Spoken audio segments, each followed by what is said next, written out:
Hello everyone, welcome back to another video. Today I will be explaining the second script, not second, but one of the other scripts by the Pandemonium Institute, which is Sects and Violets, which sounds a lot like something else, but you see the title, that's how it's said and spelled. And today I'll be explaining two new concepts before I get to characters, madness and drunkenness. Right, with madness, to be mad is to convince people that you are something or act in a way that makes people think you are something. So, there's a better way to put this, but say you are mad that you are the sailor is basically trying to convince people you are the sailor, or it also means giving people hints that you are the sailor, like doing stuff that will allude to you being the sailor, and so on and so forth, and stuff like that. Then we have drunkenness, which is basically the same as poisoning, but basically from a townsfolk or an outsider. Drunkenness is not the drunk, the character. Those are two different things. They have similar names, so it may be easy to get them confused. But no, drunkenness is more of a status effect, while the drunk is a character. Drunkenness does not affect what you register as to other people, but it does affect what information you get, as if you were poisoned. But right, anyway, let's get into the townsfolk. So for the first townsfolk, we have the Snake Charmer. Each night, choose a live player. A chosen demon swaps characters and alignments with you and is then poisoned. Basically, as the Snake Charmer, you start off playing for good, but if you catch the demon by accident or on purpose, then you will become evil and you'll become the demon that the demon was before. Now, and when that happens, you do not get given any bluffs, nor are you told who the minion is. So, and your alignment will change to be evil or whatever the alignment the demon was. Which, yeah. The demon that you chose will then become a Snake Charmer and will become good, but is poison, meaning they don't have the Snake Charmer ability. But they basically change from evil to good, which if a swap does happen, then the demon will probably out their minion straight away as their alignment has changed, and will probably out what type of demon there are, so you might need to be careful. And as the Snake Charmer, you need to be careful with who you tell that you're the Snake Charmer, because if people catch on that the demon's been swapped, then will probably kill you as the once claimed Snake Charmer. But right, next we have the Oracle. Each night decided first, you learn how many dead players are evil. Pretty simple. The amount of dead people there are basically means, so say an evil player dies, that's a 1, 2 evil players are dead, that's a 2, 3 evil players are dead, that's a 3, and so on and so forth. Most of the time you'll probably get 0 until like near the end of the game when the demons need to throw their minions under the bus, and so on and so forth. Next we have the Clockmaker. You start knowing how many steps from the demon it is to its nearest minion. So what steps mean is basically, if the minion and demon are next to each other, it's a 1.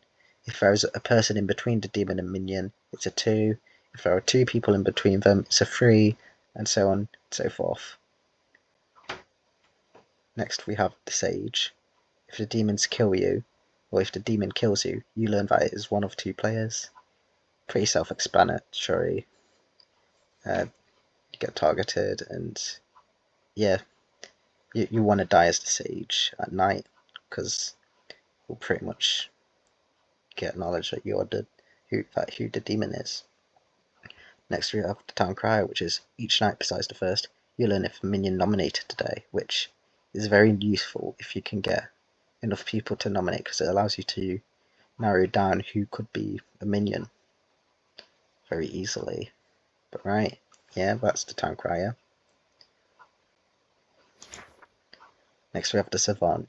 Each day you may visit the storyteller to learn 2 things in private. One is true and one is false. So as the Savant, you get given 2 statements by the storyteller. One of them must be true and one of them must be false. So if you figure out which one's false and which one's true, then you technically get told two correct things. Well, not two correct things, but you get told two pieces of information, and if you figure out which one's false, then you just go the opposite way of that one. Then, yeah, it's just finding out which one's the false one that can be a bit tricky. But right, next we have the Philosopher. Once per game at night, choose a good character. Gain that ability if this character is in play, fit or drunk. So as the Philosopher, you can become any character on the script, any good character on the script, so no evil ones, which are basically townsfolk and outsiders. So you could choose to become the Savant as the Philosopher, and if there is a Savant in the game, well, they are given the drunk effect, which basically means they will no longer get reliable information, but however you will gain that ability and get the information from that ability.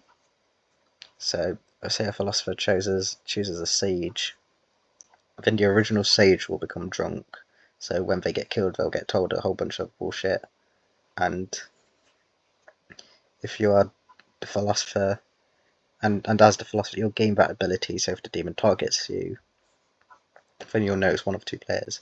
It is good to use night 1 info rolls later on during the game, because that can be very helpful. Say if you choose Clockmaker on night 4, then you get the amount of steps between players, which, I mean, I'm not sure with Clockmaker if it's living players or not, but I'm going to use a different role, assuming you've watched a previous video.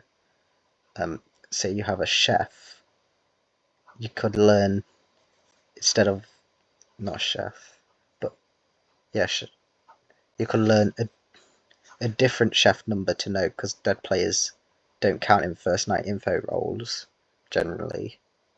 So you could learn another thing. So for example, say it was originally a chef 0, and then like on night 4 it's a chef 1 due to a Philosopher chef. Then the original chef was sober when they had the information. There's no way that information could be incorrect from the start, but during the later game that becomes a lot more powerful, because then you know the minion and demon are both alive and are in a pair. Right. Next we have a Juggler. On your first day, probably guess up to 5 players' characters. That night you learn how many you got correct. So as the Juggler, you basically say this player is this role 5 times, or up to 5 times. You can only do it once to learn how. And less means you're more confident on which ones you got correct or incorrect. More means you got more options, but can be a bit more uncertain. But on that night you learn how many you got correct. So if you've got 5, that means you guessed everyone correctly. You can guess the same player as different characters. So say I guess player 1 as the Sage, player 1 as the Snake Charmer, player 1 as Demon, player 1 as the Minion, so on and so forth. If you get a 1, you know one of those statements is correct to narrow it down for one player. Then next we have the Seamstress. Once per game at night, choose 2 players, not yourself. You learn if they are the same alignment. So as the Seamstress, you can choose, if you choose 2 players, and you'll either get a yes or a no. Yes, they are both on the same alignment, and no, they are not of the same alignment. If you get a no, it means one of the players you picked is probably evil. If you get a yes, that means they are either both evil or both good. So it's a bit of a risk to be a Seamstress, because you could end up accidentally choosing 2 players and assume they're both good, but it could also be a good thing, because then you know who else is evil as well. If you've got outed evil, and you choose one of the evil players and choose another player, you get a yes, that means that you know they're both evil. And next we have the Artist. Once per game during the day, privately ask the storyteller any yes or no question. It can be any yes or no question during the game. So this says any, you can ask any question really, but I recommend saying stuff related to the game. And a storyteller will have to answer you truthfully if you're not drunk or poisoned. And you can ask, is this the demon? You will get a no or yes. Or you could be more creative and try and get more info from a broad yes or no, like, is one of these 5 players the demon? and get a yes or a no. And yeah. Next we have the Flower Girl. Each night besides the first, you learn if a demon voted today. Basically the same as the town cry, but for demons it is a lot more. Actually no, it's similar to the town cry, except it's if you vote, not if you nominate. So if a demon voted, then you know, if you keep an eye on who votes, then you know which potential players could be a demon, and you could narrow it down from there. And finally, for townsfolk, I think we have the no, it's not finally. Penultimately, for townsfolk, we have the mathematician. Each night you learn how many players' abilities worked abnormally since dawn due to another character's ability. So what that means is, if someone's been drunk or poisoned, you'll get a number relative to how many people are drunk or poisoned, but not if that player is the drunk. However, if a player has made themselves drunk, that doesn't count due to your ability working abnormally, since it is due to your own character's ability. So for example, if a poisoner chose a sage, the mathematician would learn a 1, if that was the only source of information. If they'd learn a 2 more, and if they themselves are poisoned or drunk, then they'd learn just a random number besides the true number. Next, we have a dreamer. Each night choose a player, not yourself or travellers. You learn 1 good and 1 evil character, one of which is correct. With the not yourself or travellers, I wouldn't focus too much on the travellers bit, because I'll do a separate video in the future explaining travellers and how they work. But right, for this though, you must learn one of those the one character which is going to be correct is the one that is basically their character. So say you got like a dreamer that picked a sage, they would get the sage and an evil character, say like a poisoner. So as a storyteller, you could do something interesting with dreamer information, because you could give like false, like say a good player is suspected of being the demon but isn't. You could give them the actual role, which is going to be the good one, and then the role they're suspected to be, which is the evil one, which can muddy the waters a little bit for the dreamer, but they know one of these two must be true. Next we have the outsiders for the script. First we have the klutz, which is when you learn that you died, publicly choose one alive player. If they are evil, your team loses. Basically, you want to try and stay alive as the klutz, because if you die, then you got to pick an alive player that you think is good, otherwise your team will lose. Which, since it says your team, you could be an evil klutz and pick an evil player and lose anyway, which is very funny, but that is a certain scenario that could happen in the script, as you'll see after the minions, but might not be good to happen. Next we have the barber. If you die today or tonight, the demon may choose 2 players, not another demon, to swap characters. So basically, if the barber dies, the demon chooses 2 players, so that's swap characters. So basically they can choose like a minion and a townsfolk to swap their characters, which could lead to but not alignments. So there could be a good poisoner and an evil sage, and so on and so forth. But it sows chaos, and you normally don't want the barber to die. And what it means by not another demon is if a demon chooses another demon player to swap characters, that won't work. And I'll get more into how more demon players are made in these games, because normally there's 1 demon at the start, but there is a weird scenario where there can be more than 1 demon characters. Next we have a mutant. If you're mad about being an outsider, you might be executed. What this means is, if you in any way insinuate you are an outsider, then the storyteller can choose to execute you right there and then, which will end the day straight away. And as a mutant, it's generally like it can be difficult to find. Say you're missing an outsider in a game, then a mutant normally will claim townsfolk roles that they are, so that they are not to prove they are not the mutant. So to stay alive, which can, if an evil team member can try and get the mutant to slip up, and that might cause an execution. But right, next we have the sweetheart. When you die, one player is drunk from now on. When the sweetheart dies, one player will, for the rest of the game, get false info and may be misinformed. They won't have to, which basically means they are poisoned, so they might get false info, the drunk player, which is not very good for a town to have a player that is drunk for most of the game, because yeah, you don't really want one of your players to have false info, because it could lead you down the wrong road. Now onto the minions. So first we have the Serenovus. Each night choose a player and a good character. If they are mad, they are this character. If they are mad, they are this character tomorrow, or they might be executed.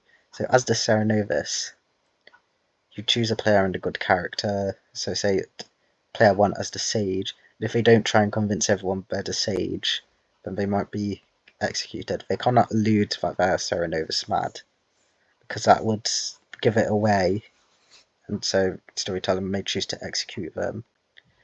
And they must not.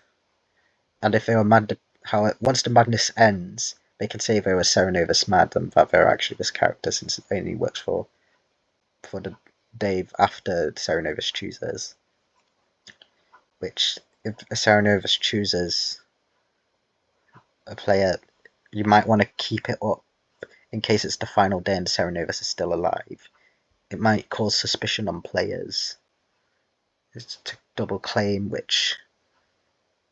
because players that double claim are more likely to be executed, since they are not claiming to be any unique role, which is a problem. Next we have the Witch. Each night choose a player. If they nominate tomorrow, they die. If just 3 players live, you lose this ability. So the Witch basically curses a player, and if they nominate tomorrow, they die. Pretty simple. So if player 1 was cursed by a witch, or they nominate, then they just die. This doesn't end the day, but they just die. So, and the nomination can still go through. It's just that they just immediately die, and yeah, they could choose. Executions can still happen, since death does not end the day, but an execution does. So yeah, however, if just 3 players live, you lose this ability, which is basically to stop people who are witch cursed on final 3 to just nominate and die with no way of winning, which is why the witch loses their ability on the final 3. And next we have the Pit Hag. Each night, besides the first, choose a player and a character they become a not in play character. If a demon is made, deaths tonight are arbitrary. But what this means is, if a pit hag can choose a player to become any character on the script that is not in play. So they can make good players into minions, so they'll be good minions and not evil ones.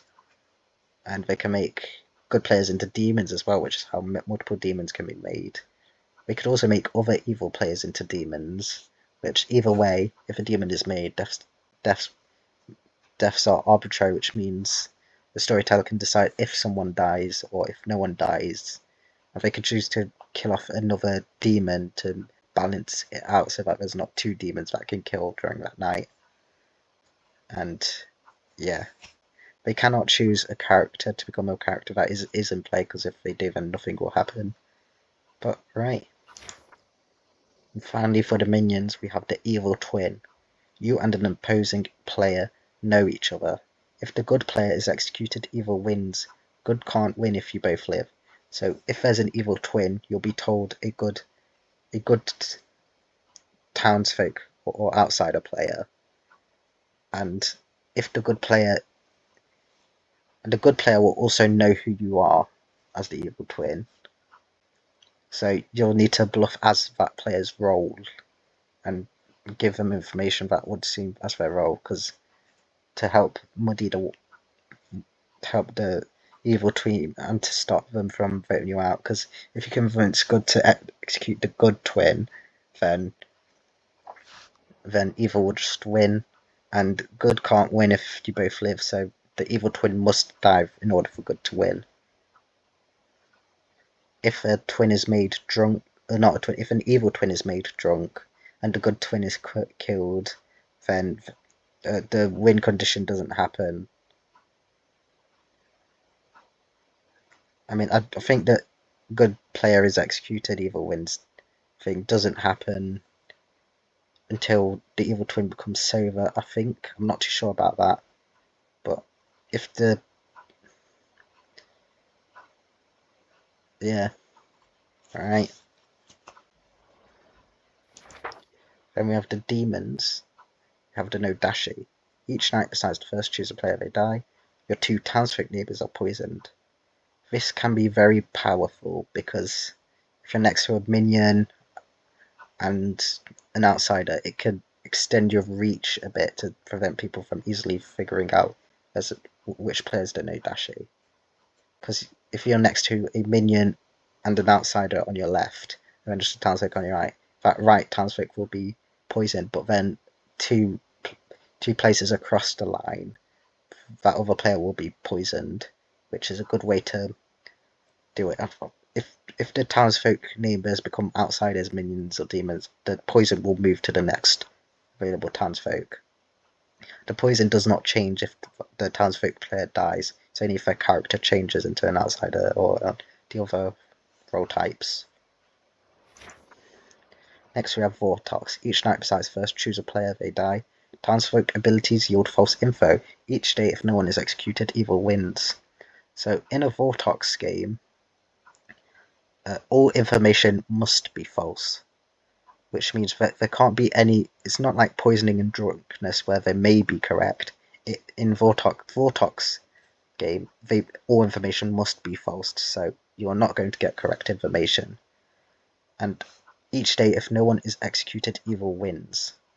So you need to keep killing people every day if it's a Vortox game, otherwise evil will win. However, if there is basically... what was I saying? Since townsfolk abilities must yield false info, some roles you can reverse engineer to get the correct info from once you realise it's a Vortox. So say you got a town crier no from a large group of from a small group of people, then you know that that must mean that there is a yes and that there is a minion there. Or say, however, the false info bit does not affect roles like the snake charmer, which it doesn't affect the action rolls because it's not like poisoning.